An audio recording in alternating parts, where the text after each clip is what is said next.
we got a sequel to Nobody, the hit film that released in 2021, starring Bob Odenkirk as an action star.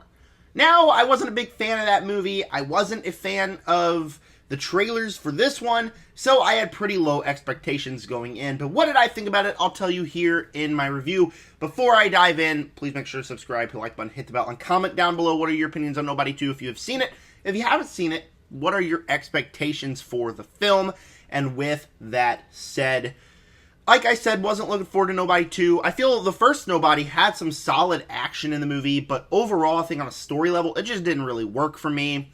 And then the trailers for this one just looked completely stupid and didn't do anything that made me say, oh, I want to see that. So, wasn't anticipating this one whatsoever, which is why I'm so happy to say this is the perfect movie to end the summer movie season. Now, I know we have a couple more weeks left of the summer movie season, but I think this is like the last big franchise blockbuster releasing, and it could not be more perfect.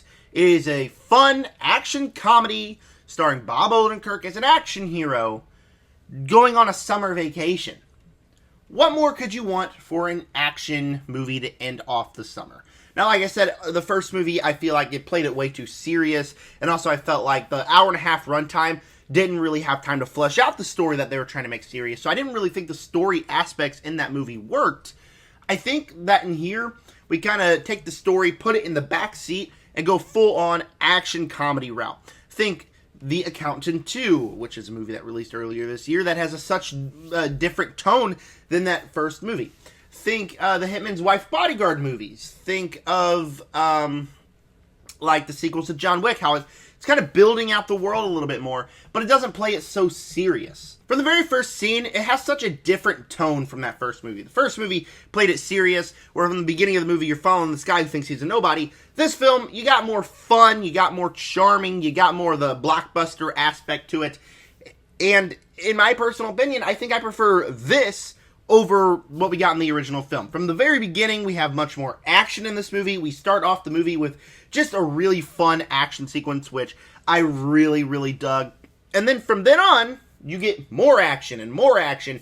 And the action was really good in that first movie. It's really good here. It's brutal. You got the blood. You got the gore. You got the payoff. There's one scene where there's a certain character that I just wanted to get the crap beat out of him. Was rooting for Bob Odenkirk really in this part. And what he did had payoff. I genuinely was like, yes, that's awesome, because that's kind of what I wanted from this movie. And so the action has all the payoff, has all the cheer-worthy moments, has all the blood, has all the stuff that you wanted from that first movie. But I think kind of cranked up more extreme to a more fun aspect of it. The cast here is still pretty good. I like Bob Odenkirk. I loved him from Better Call Saul. I don't think he's super great as an action star, but I do like him. I like his character just because I like the actor. And everybody else does a pretty good job in this movie. I also think the direction in this movie was much better. Directed by Timo. I'm not going to attempt that last name because I know I'm going to butcher it. But I feel like the first movie, like I said, was trying to do too much. This one kind of scaled it back, focused on the action, which is what I go to these movies for. And personally, for me, I think his direction was much better than who directed that first film in the franchise. So this is a movie that I walked into, wasn't excited for. I walked out, and I had a great time. It's got action, it's got comedy, it's got people you like, and it's got a better direction. Do I think the story's necessarily perfect? No, it definitely has a few of the issues that carried over from Nobody 1, where in the middle of the movie we introduce a completely different villain who is not all that compelling, but still, you know, it's still satisfying when you get to the ending of the movie and you know what's going to happen, and it's still satisfying, you get the satisfying payoff. So this is a summer blockbuster that I highly recommend you and your family go out to check out, because I had a really fun time with this one, and it's a perfect way to end off the summer season. The third act, and this is my big negative, starts off really rough. It gets to a point to where I'm just sitting back, I'm chuckling, I'm having the time of my life, baby. And then I get to a point where I'm like, wait, is this the third act? Are we in the third act? This movie's under an hour and a half. I think it's exactly an hour 29. Not like, it rushes things. We try to get to an emotional payoff from plotline that was presented earlier in the movie, and it's just one scene of like two lines of dialogue. and then that emotional scene's over, and I'm like, whoa, what are we doing? We're rushing this, and then we get to the action and the payoff, and it's fun because that's what I go to this movie for. But on a story level, on an emotional level, third act definitely rushes things, and it's one of those rare movies where I left and I'm like, I wish that was like 10-20 minutes longer, because I think that would have helped out the movie. It was an hour 40. So it's just a movie that its story is definitely flawed, but that's not what I go to this movie for. And I don't think that's what you go to these movies for.